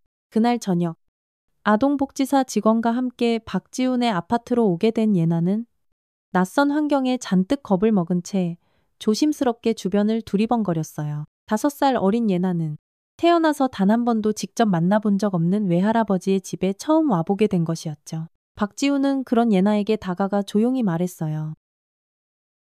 예나야, 내가 바로 내 엄마의 아버지. 네, 외할아버지란다. 예나는 커다랗고 맑은 눈으로 박지훈을 한참 동안 올려다보았어요. 그렁그렁 눈물이 맺힌 그 큰 눈망울이 죽은 딸 서아와 어쩌면 그렇게도 똑같이 닮았는지 박지훈은 순간 가슴이 미어지는 듯한 아픔을 느꼈어요. 그는 조심스럽게 무릎을 꿇고 예나와 눈높이를 맞추었죠. 우리 예나? 만나서 정말 반갑다. 아가야. 박지훈의 목소리는 그 어느 때보다 한없이 부드럽고 따뜻했어요. 예나는 아주 조심스럽고 작은 목소리로 물었죠. 정말 우리 엄마, 아빠예요. 박지훈은 말없이 고개를 끄덕였어요. 그럼 우리 엄마는 언제 와요? 보고 싶은데 박지훈의 눈빛이 순간 크게 흔들렸습니다. 아동복지사로부터 이미 예나에게 엄마의 죽음에 대해 여러 차례 설명해 주었다고 들었지만 어린아이는 아직 그 엄청난 사실을 완전히 이해하지 못하고 있는 듯했죠. 우리 예나 엄마는 아주 예쁜 하늘나라로 먼저 갔단다. 하지만 거기서도 항상 우리 예나를 따뜻하게 지켜보고 있을 거야. 걱정하지 마. 예나의 큰 눈에 금세 눈물이 그렁그렁 고였어요. 그럼 아빠는요? 아빠는 어디 갔어요? 박지호는 잠시 망설였습니다. 이 어린 5살짜리 아이에게 아버지가 나쁜 짓을 해서 감옥에 갔다고? 대체 어떻게 설명해야 할까요? 아빠는 지금 아주 멀리 잠깐 여행을 떠났단다. 그래서 당분간은 이 할아버지가 우리 예나를 돌봐줄 거야. 괜찮지? 예나는 작은 고개를 끄덕였어요. 엄마가 늘 그랬어요. 우리 할아버지는 정의의 사람이라고. 그게 무슨 말인지는 잘 모르겠지만 아주 좋은 거라고 했어요. 박지훈의 눈가에 뜨거운 습기가 촉촉이 맺혔습니다. 서아가 그 길고 고통스러웠던 단절의 10년 동안에도 어린 딸에게 자신을 그렇게 자랑스럽게 소개해왔던 모양이었죠. 그래, 맞아. 할아버지는 정의를 지키는 사람이란다. 우리 예나도 할아버지가 꼭 지켜줄게. 예나는 조심스럽게 다가와 박지훈의 크고 거친 손을 잡았어요. 작고 여린 손이었지만 그 따뜻한 온기는 지난 67년간 세상 풍파에 단단하게 굳어버렸던 박지훈의 얼어붙은 마음을 봄눈처럼 스르르 녹였죠. 할아버지, 저 배고파요. 아이고, 그래 얼른 저녁 먹자. 할아버지가 우리 예나 엄마가 제일 좋아했던 맛있는 갈비찜 해줄게. 부산지방검찰청 청사 앞 검은색 정장을 말끔하게 차려입은 박지훈이 굳건한 모습으로 서 있었어요. 오늘은 그에게 있어 아주 특별한 날이었죠. 무려 10년 전 명백한 증거 불충분이라는 이유로 어쩔 수 없이 수사가 중단되었던 바로 그 묵은 사건이 드디어 오늘 재개되는 날이었으니까요. 검찰청 로비에서 김민준 부장검사가 박지훈을 반갑게 맞이했어요. 선배님 모든 준비는 완벽하게 끝났습니다. 최진철 그 영감은 아직 아무것도 눈치채지 못하고 있는 것 같습니다. 박지훈은 말없이 고개를 끄덕였어요. 10년 전에는 아쉽게 놓쳤지만 이번에는 절대 다를 걸세.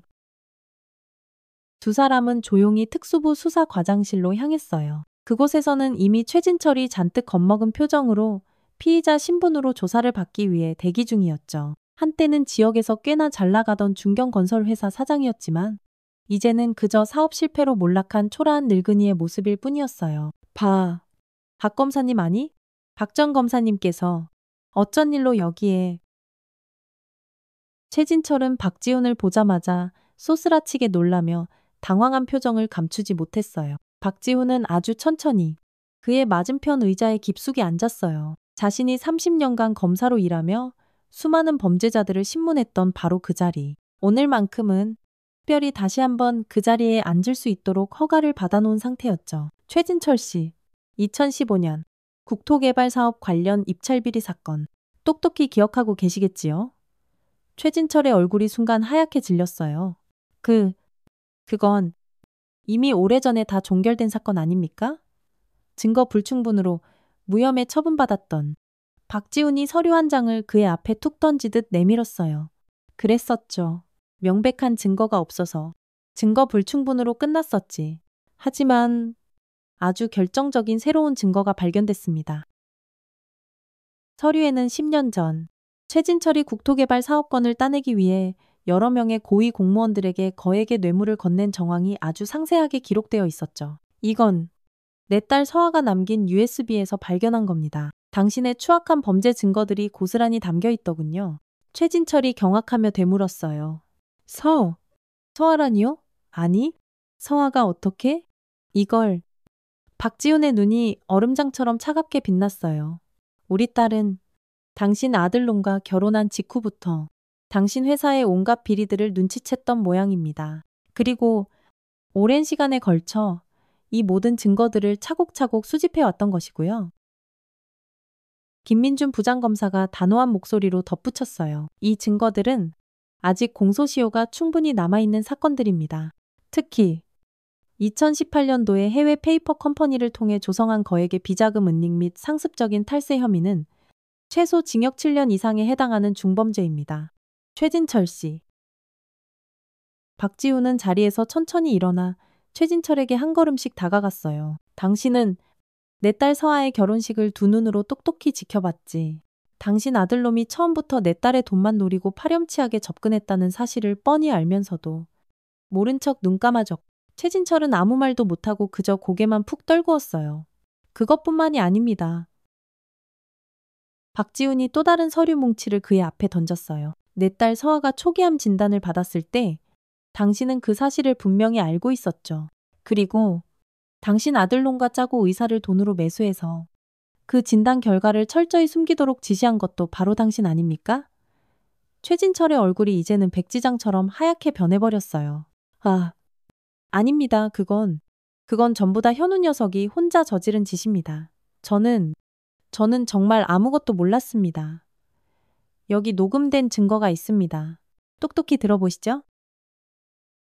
박지훈이 작은 녹음기에 재생 버튼을 눌렀어요. 아버지, 서아 건강검진 결과가 생각보다 아주 안 좋게 나왔어요. 좀 심각한 것 같아요. 최현우의 목소리. 그래서 앞으로 어떻게 할 생각이냐. 최진철의 목소리 김 원장이랑 얘기해서 어떻게든 진단 결과를 좀 바꾸든가 아니면 아예 숨기든가 그렇게 할 생각입니다. 최현우의 목소리. 좋은 생각이다. 안 그래도 그년 회사도 이제 막 궤도에 올라서 돈 좀 벌기 시작했는데 지금 이 타이밍에 아프다고 드러누워 버리면 여러모로 아주 곤란해지지. 그래. 그렇게 깔끔하게 처리하도록 해라. 최진철의 목소리. 녹음이 끝나자 최진철은 완전히 넋이 나간 사람처럼 그 자리에 풀썩 주저앉아 버렸어요. 제가 어떻게 하면 무죄 처분을 받을 수 있겠습니까? 제발 살려주십시오. 박 검사님. 박지훈은 피도 눈물도 없는 냉정한 목소리로 말했어요. 당신은 내 딸을 죽게 만들었어. 당신과 당신 아들놈이 함께 말이야. 제발 저를 어떻게든. 박지훈은 차갑게 고개를 저었어요. 10년 전 당신 같은 악마를 놓친 것은 검사로서 내 평생 가장 큰 실수였어. 하지만 이번에는 당신이 지옥 끝까지 도망친다 해도 반드시 마지막까지 추적해서 그 죗값을 치르게 할 겁니다. 최진철은 땀으로 범벅이 된 얼굴로 바닥에 엎드려 애원했어요. 제 전 재산을 전부 다 사회에 기부하겠습니다. 그 어떤 것이라도 시키는 대로 다 할 테니 제발 목숨만은? 박지훈의 눈빛은 조금의 흔들림도 없이 마치 만년설처럼 차가웠습니다. 너무 늦었어. 당신은 당신 아들놈과 똑같은 교도소에서 아주 오랫동안 썩게 될 거야. 수사관들이 들어와 최진철의 손목에 차가운 수갑을 채웠습니다. 그는 비틀거리며 힘없이 일어났죠. 박 검사님, 저는 정말 아무것도 몰랐습니다. 억울합니다. 최진철이 질질 끌려나가는 모습을 싸늘하게 지켜보며 박지훈은 나지막이 읊조렸습니다. 서아야, 이제 절반은 끝났. 다음 날, 박지훈은 이강수 전 수사관과 함께 오미자의 호화로운 저택 앞에 차를 세웠어요. 경찰차 2대가 이미 만반의 준비를 하고 대기하고 있었죠. 형님, 모든 준비는 완벽하게 끝났습니다. 오미자 그 여자의 혐의는 너무나도 명백합니다. 빼도 박도 못할 겁니다. 박지훈은 말없이 고개를 끄덕였어요. 그래, 내 딸 서아가 남긴 그 녹음 파일 안에 모든 증거가 다 있었지. 무장한 경찰관들이 신속하게 오미자의 집으로 향했어요. 육중한 대문을 요란하게 두드리는 소리가 울려 퍼졌고 잠시 후 잔뜩 경계하는 표정의 오미자가 문을 빼꼼 열었죠. 그녀는 문 앞에 늘어선 경찰관들을 보자마자 얼굴이 사색이 되어 뒷걸음질 쳤어요. 무슨 일이세요? 왜들 이러시는 거예요? 경찰관 한 명이 냉정하게 체포영장을 제시했어요. 오미자 씨, 살인교사, 사기, 그리고 자금 세탁 등의 혐의로 당신을 긴급 체포합니다. 살인이라뇨. 아니, 이게 무슨 말도 안 되는 소리예요. 오미자가 당황하며 소리쳤어요. 그때 박지훈이 차에서 내려 천천히 그녀에게 다가갔습니다. 오미자는 박지훈을 보자마자 공포에 질려 온몸을 사시나무처럼 떨었죠. 박지훈은 여전히 아무런 감정도 없는 담담한 목소리로 말했어요. 제 딸 서아의 노트북에서 아주 흥미로운 녹음 파일을 하나 발견했습니다. 당신이 그 왕도사라는 자에게 특별히 부탁했던 내용이 아주 상세하게 담겨 있더군요. 이강수가 들고 있던 녹음기의 재생 버튼을 눌렀어요. 도사님, 이번에는 제발 좀 진짜로. 아주 그냥 콱 죽게 좀 해주세요. 더 이상 시간이 없어요. 정말. 오미자의 목소리 허허. 박 여사님, 아시다시피 저주라는 것이 그리 간단하고 만만한 것이 아닙니다. 자칫하면 시전자에게도 해가 갈 수 있는 아주 위험한. 왕도사의 목소리 돈은 얼마든지 드리겠다고 했잖아요. 그년이 그 재수없는 년이 빨리 죽어야만 우리 가족이 이 지긋지긋한 살풀이에서 벗어나 제대로 살 수 있단 말이에요. 오미자의 목소리. 오미자의 얼굴이 새파랗게 질려버렸어요. 이건 그냥 미신일 뿐이에요. 법적으로는 아무런 효력도 없는 거라고요. 이걸로 날 어떻게 할 순 없어. 박지훈이 싸늘하게 미소 지으며 말했어요. 미신이라고요. 그렇다면 당신이 그토록 독실하게 다닌다는 교회 헌금을 상습적으로 횡령하고 여러 자선단체의 기부금을 몰래 빼돌려 유용한 것은 어떻습니까?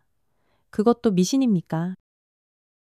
이강수가 능숙하게 또 다른 녹음 파일을 틀었어요. 오미자가 교회 장로들과 은밀하게 나누는 대화 내용이었죠. 박 권사님, 이번 주에 들어온 이 많은 특별 헌금은 대체 어디로 가는 겁니까? 장부에는 전혀 기록이 없던데요.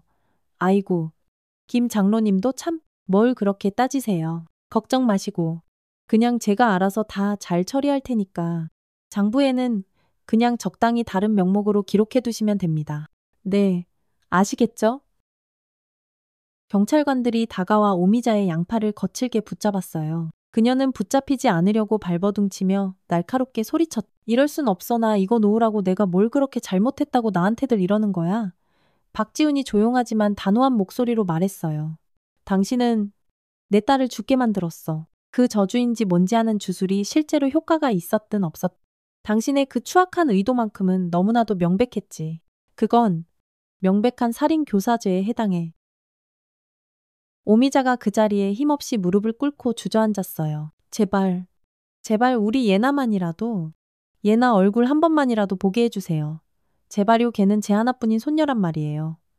박지훈의 눈빛이 순간 얼음장보다 더 차갑게 변했어요. 예나라고 당신이 쓸모 없어지면 당장 보육시설에나 내다 버리려고 했던 바로 그 아이 말인가? 이강수가 인정사정 없이 마지막 녹음 파일을 틀었어요. 근데 애 키우는 건 솔직히 좀 귀찮은데 나중에 필요 없어지면 유빈이 걔도 그냥 적당한 시설에나 보내버리면 그만이야. 중요한 건 돈이니까. 돈. 오미자는 그 녹음 내용을 듣고 완전히 무너져 내렸습니다. 짐승처럼 울부짖으며 경찰들에게 질질 끌려나갔죠. 박 선생님 제발 한 번만, 딱 한 번만 용서해 주세요. 제가 다 잘못했어요. 오미자가 처참한 몰골로 경찰차에 실려 끌려가는 모습을 말없이 바라보며 박지훈은 이강수에게 나지막이 물었어요. 저 여자의 죄목은? 그래서 전부 몇 개나 되지. 살인교사, 사기, 횡령, 자금 세탁, 거기에 증거 인멸 시도까지 합치면 최소 징역 5년 이상은 너끈히 받을 겁니다. 형님, 박지훈은 만족스럽다는 듯 천천히 고개를 끄덕였어요. 좋아, 이제 모든 게 다 끝났군. 1년 후, 따스한 봄비가 부슬부슬 내리는 4월의 어느 한적한 오후, 박지훈은 딸 서아의 아담한 묘지 앞에 홀로 서 있었어요. 최연우는 교도소에서 징역 5년을 살고 있었고 그의 아버지 최진철은 징역 7년을 선고받아 구치소에서 복역 중이었으며 오미자는 징역 5년을 선고받아 여자 교도소에 수감되어 있었죠. 정의는 비록 너무나도 늦었지만 결국에는 실현되었어요. 서아야, 이제 정말 다 끝났다. 지우는 묘비 앞에 소박한 꽃다발 하나를 가만히 내려놓았어요. 그리고 주머니에서 작은 오디오 플레이어를 꺼내 조용히 틀었죠. 젊은 시절 아내 하늘이가 그토록 좋아했던 잔잔한 클래식 곡이었어요. 서아도 엄마를 닮아 그 곡을 참 좋아했었죠. 안녕하세요, 아저씨. 등 뒤에서 들려오는 맑은 목소리에 박지훈은 천천히 돌아보았어요. 30대 중반쯤으로 보이는 단아한 여성이 조용히 서 있었죠. 지훈은 가늘게 눈을 떴어요. 어딘가 낯이 익은 얼굴이었어요. 맞습니다. 아저씨, 저 이하윤이에요. 서아 대학 동창이자 마지막 사업 파트너였. 하윤 양이로군. 정말 오랜만이네. 이하윤은 묘비 앞에 조용히 무릎을 꿇고 가져온 하얀 국화꽃 한 송이를 내려놓았어요. 박지훈이 나지막이 물었죠. 우리 서아가 마지막으로 자네에게 남긴 말은 혹시 없었나? 이하윤의 눈에 금세 눈물이 그렁그렁 고였어요. 자신은 그저 이렇게 힘없이 죽어갈 뿐이지만 아버지시라면 반드시 이 모든 억울함을 풀고 정의를 실현해 주실 거라고 그렇게 굳게 믿고 있었어요. 우리 아버지는 말없이 행동으로 모든 것을 보여주시는 분이라고 늘 그렇게 말씀하셨어요.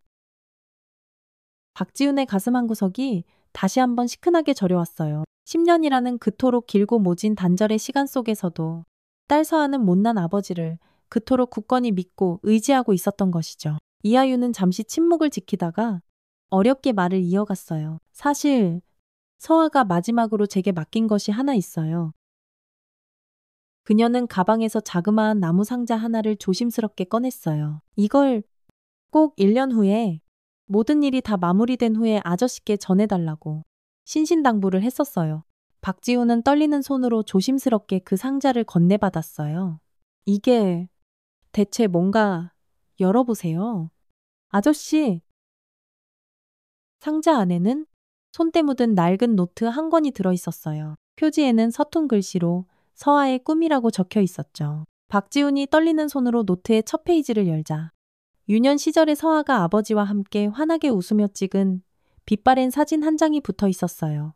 근엄한 표정으로 검사 제복을 입고 있는 젊은 박지훈과 그 옆에서 수줍은 듯 교복을 입고 해맑게 웃고 있는 어린 서아. 아버지는 여전히 무뚝뚝한 무표정이었지만 어린 서아는 세상에서 가장 행복한 아이처럼 환하게 웃고 있었죠. 서아가 언제 이런 걸 다. 이하유는 희미하게 미소 지으며 말했어요. 서아는 그 10년 동안 거의 매일같이 일기를 썼어요. 아저씨에 대한 그리움, 때로는 원망, 그리고 결국에는 용서와 존경으로 다시 돌아온 그 모든 복잡한 감정들까지도요. 박지훈은 떨리는 손으로 다음 페이지를 넘겼어요. 10년 전, 최현우와 결혼한 직후에 쓴 일기였죠. 아버지는 끝내 내 선택을 존중해주지 않으셨. 하지만 시간이 조금만 더 지나면 아버지도 분명 현우 씨의 진심을 알아주시겠지? 그때 다시 웃으면서 꼭 만나러 가야지. 그리고 7년 전에 쓴 일기. 현우 씨가 요즘 점점 이상하게 달라져 간다. 내 사업이 성공하면 할수록 그의 눈빛이 어딘가 모르게 섬뜩하게 변해가는 것 같. 마치 돈만 보는 사람처럼.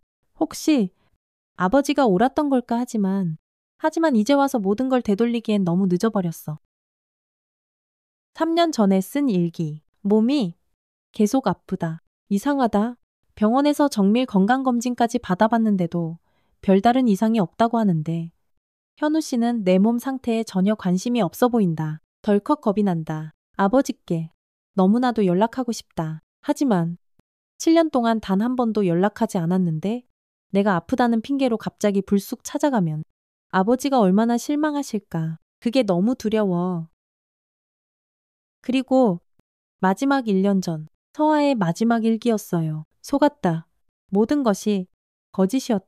기가 차서 말도 안 나온다. 내 병은 이미 너무 깊어져서 손 쓸 수도 없는 지경이라고 한다. 어떻게 의사까지 돈으로 매수해서 나를 이렇게 감쪽같이 속일 수가 있지.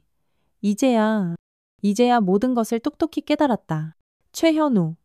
그 인간은 처음부터 내 돈만을 노리고 접근했던 거였어.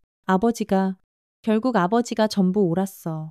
이제 아버지를 만나러 갈 거야. 마지막으로 아버지께 이 모든 억울함을 풀고 정의를 바로 세워달라고 부탁드리기 위해서 박지훈의 뜨거운 눈에서 굵은 눈물방울이 뚝뚝 떨어져 노트 위로 번져나갔어요. 평생 동안 남들 앞에서 공개적으로 흘리는 세 번째 눈물이었죠. 아저씨, 서아가 이 노트 맨 마지막 장에 쓴 건 이하유는 차마 말을 잇지 못하고 고개를 숙였어요. 박지훈이 떨리는 손으로 마지막 페이지를 넘겼습니다. 서아의 마지막 메시지였죠. 아버지, 제가 이 세상을 떠나고 1년이 지나면 아버지께서 이 노트를 읽게 되실 거예요. 그때쯤이면 아마 모든 것이 다 끝나 있겠죠. 우리 아버지는 반드시 이 모든 불의를 바로잡고 정의를 실현하셨을 테니까요. 지난 10년 동안 제가 얼마나 아버지를 그리워하고 또 그리워했는지 아버지는 아마 모르실 거예요. 그리고 아버지의 그 냉철했던 선택이 결국 옳았다는 것을 이 어리석은 딸이 얼마나 뒤늦게야 깨달았는지도요. 똑똑한 줄만 알고 세상 무서운 줄 몰랐던 오만하고 미련했던 딸이라서 정말 너무나도 죄송하고 또 죄송해요. 마지막으로 우리 예나, 예쁜 내 딸 예나를 아버지께 간절히 부탁드려요. 제가 미처 다 해주지 못한 그 모든 사랑을 아버지가 대신 다 채워주세요. 사랑합니다. 아버지, 세상에서 가장 존경하는 나의 아버지. 박지우는 그 낡은 노트를 부서져라 가슴에 꼭 끌어안았습니다. 그동안 억지로 사귀고 또 삭혔던 모든 감정들이 한꺼번에 터진 본물처럼 걷잡을 수 없이 쏟아져 나왔죠. 서아야, 서아야. 이 못난 애비가 내가 먼저 너에게 연락했어야 했는데 내가 다 잘못했다. 이하윤이 조용히 다가와 그의 어깨를 다독이며 말했어요. 아니에요. 아저씨, 서아는 다 알고 있었어요. 아버지의 그 무뚝뚝한 고집과 흔들리지 않는 원칙. 그리고 그 차가운 이면 뒤에 숨겨진 누구보다 깊고 따뜻한 사랑까지도요. 다 알고 있었을 거예요. 박지우는 천천히 고개를 들었어요. 고맙네. 하윤 양. 이렇게 소중한 것을 끝까지 잘 맡아줘서 정말 고맙네. 이하윤은 희미하게 미소 지었어요. 제가 더 고맙죠. 아저씨, 서아의 마지막 유지를 이어받아. 이렇게 부족한 제가 그 큰 회사를 계속 운영할 수 있게 믿고 맡겨주셔서요. 이하윤은 서아가 남긴 회사를 성공적으로 이어받아 훌륭하게 운영하고 있었고 회사 수익의 상당 부분을 매년 한서아 재단에 꾸준히 기부하고 있었어요. 그럼 저는 이만 가보겠습니다. 아저씨, 내일 한서아 재단 설립일 주년 기념행사에서 다시 뵙겠습니다. 이하윤이 조용히 떠나고 박지우는 다시 한번 딸의 작은 묘비를 말없이 바라보았어요. 어느새 비는 완전히 그치고 구름 사이로 따스한 봄 햇살이 부드럽게 비치기 시작했죠. 서아야, 이제 아무 걱정하지 말고 편히 쉬렴. 우리 예나는 이 예비가 세상 끝까지 잘 키울게. 약속한다. 박지훈의 아파트. 어느새 저녁 식사 준비가 한창이었어요. 이제 6살이 된 예나는 거실 식탁에 앉아 열심히 그림을 그리고 있었. 할아버지, 할아버지. 이것 좀 보세요. 제가 엄마 그렸어요. 지훈이 다가가 보니 예나가 그린 그림 속에는 파란 하늘에 하얀 날개를 달고 훨훨 날아오르는 어여쁜 여인의 모습이 그려져 있었어요. 누가 봐도 서아를 꼭 빼닮은 얼굴이었죠. 와, 우리 예나 정말 그림 잘 그렸네. 엄마가 하늘나라에서 보고 정말 기뻐하시겠다. 네 엄마는 하늘나라에서 저 항상 잘 보고 있다고. 할아버지가 그랬잖아요. 박지우는 말없이 고개를 끄덕였어요. 그래, 그럼 우리 엄마는 하늘나라에서도 항상 우리 예나만 생각하고 따뜻하게 지켜보고 계신단다. 예나는 문득 궁금한 것이 생각난 듯 물었어요. 할아버지, 그럼 그 나쁜 사람들은 이제 다 어디 갔어요? 이제 다시는 안 나타나는 거죠. 박지우는 잠시 망설였습니다. 이 어린 손녀에게 세상의 그 모든 추악한 진실들을 대체 어떻게 설명해야 할까요? 하지만 그는 평생을 정직하게 살아온 사람이었죠. 응, 나쁜 짓을 한 사람들은 그의 마땅한 벌을 다 받았단다. 이제 다시는 우리 예나에게 아픈 상처를 줄 수 없을 거야. 할아버지가 약속할게. 예나는 그 말의 깊은 뜻을 아직 완전히 다 이해하지는 못했지만 세상에서 가장 믿음직한 할아버지가 하는 말이니 분명 틀림없을 거라고 생각하며 고개를 끄덕였어요. 네, 우리 할아버지는 정의의 사람이니까요. 박지우는 그런 예나를 번쩍 하나 올렸습니다. 작고 가벼운 손녀의 무게가 그의 어깨를 살짝 누르지만 그 무게는 이제 그에게 더 없는 기쁨이자 살아가는 이유였습니다. 한서아 재단 설립일 주년 기념 행사장. 박지우는 예나의 작은 손을 꼭 잡고 천천히 단상 위로 올랐어요. 수많은 사람들이 숨죽여 지켜보는 가운데 그는 마이크 앞에 섰죠. 저는 지난 30년 동안 오직 검사라는 한 길만을 걸어왔습니다. 그 기나긴 시간 동안 저는 법이 무엇이고 정의가 무엇인지 어렴풋이나마 배웠다고 생각했습니다. 하지만 제가 진정한 정의의 의미를 깨닫게 된 것은 바로 제 딸 서아를 통해서였습니다. 청중들이 모두 숨을 죽인 채 그의 말에 귀를 기울이고 있었어요. 제 딸은 안타깝게도 그녀의 어머니처럼 젊은 나이에 자궁암이라는 병으로 세상을 먼저 떠나고 말았습니다. 하지만 제 딸은 이 세상을 떠나기 바로 직전에 이 한서아 재단이라는 귀한 씨앗을 우리에게 남겨주었지요. 자신과 같이 고통받고 소외된 이 땅의 모든 여성들을 돕기 위해서 말입니다. 박지훈은 잠시 가쁘게 숨을 고르고 떨리는 목소리로 계속 말을 이어갔어요. 오늘 이 뜻깊은 재단의 첫 번째 생일을 맞아 저 박지훈은 이 자리에서 엄숙히 약속드립니다. 제게 남은 앞으로의 모든 인생은 제 딸 서아의 그 숭고한 뜻을 이어가는데 전부 바치겠습니다. 그리고 그는 옆에 서 있는 손녀 예나를 사랑스러운 눈빛으로 바라보았어요. 손녀는 맑고 커다란 눈으로 할아버지를 올려다보고 있었죠. 제 딸 서아의 딸, 바로 제 손녀 최애나 양은 앞으로 그녀의 어머니와 할머니의 그 고귀한 뜻을 이어받아 이 세상을 더욱더 정의롭고 따뜻한 곳으로 만들어갈 것입니다. 이처럼 정의와 사랑은 이렇게 세대를 넘어 영원히 이어지는 것이라고 저는 굳게 믿습니다. 우레와 같은 박수 소리가 행사장을 가득 메웠고 박지훈은 환하게 웃으며 손녀 예나를 번쩍 안아 올렸습니다. 예나의 맑고 청아한 웃음소리가 행사장에 아름답게 울려 퍼졌죠. 그날 저녁, 박지훈은 예나를 간신히 재운 후 조용히 아파트 베란다로 나왔어요. 밤하늘 가득 반짝이는 별들을 한참 동안 말없이 바라보며 그는 깊은 생각에 잠겼습니다. 어쩌면 인생이란 복수나 증오가 아닌 진정한 정의로 완성되는 것이고 그 정의조차도 결국에는 따뜻한 사랑으로 귀결되는 것인지도 모른다고 말이죠. 주머니에서 아주 작은 낡은 녹음기 하나를 꺼냈어요. 무려 28년 전 사랑하는 아내 하늘이가 세상을 떠나기 직전에 몰래 남겨두었던 단 한 번도 들어보지 못했던 바로 그 테이프였죠. 이제는 드디어 들을 준비가 된 것 같았습니다. 떨리는 손으로 재생 버튼을 누르자 그토록 그리웠던 아내의 맑고 따뜻한 목소리가 흘러나왔습니다. 여보, 만약 당신이 이 테이프를 듣고 있다면 우리 예쁜 딸 서아는 아주 건강하고 씩씩하게 잘 크고 있는 거겠죠. 제가 당신 곁을 떠난 지도 아주 오랜 시간이 흘렀을 테고요. 우리 딸 그렇게 잘 키워주셔서 정말 고맙고 또 고마워요. 여보, 박지훈은 가만히 눈을 감았습니다.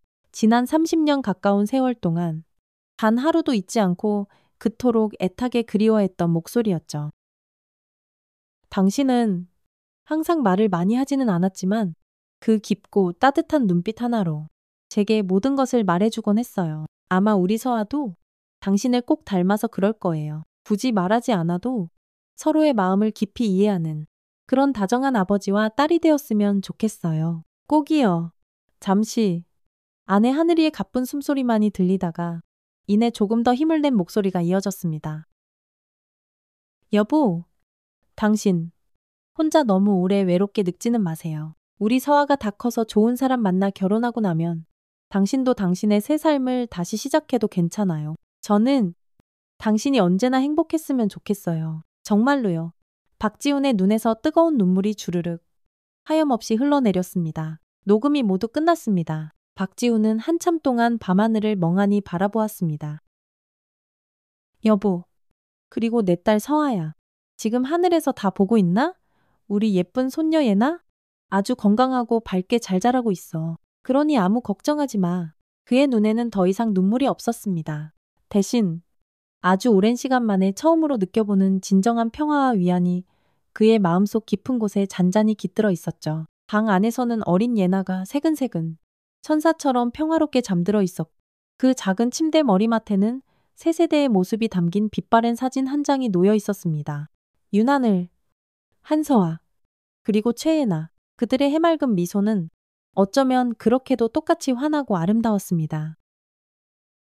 박지훈은 아주 나지막이 혼잣말처럼 중얼거렸습니다. 내 인생에서 가장 소중했던 것은 바로 너희들이었단다.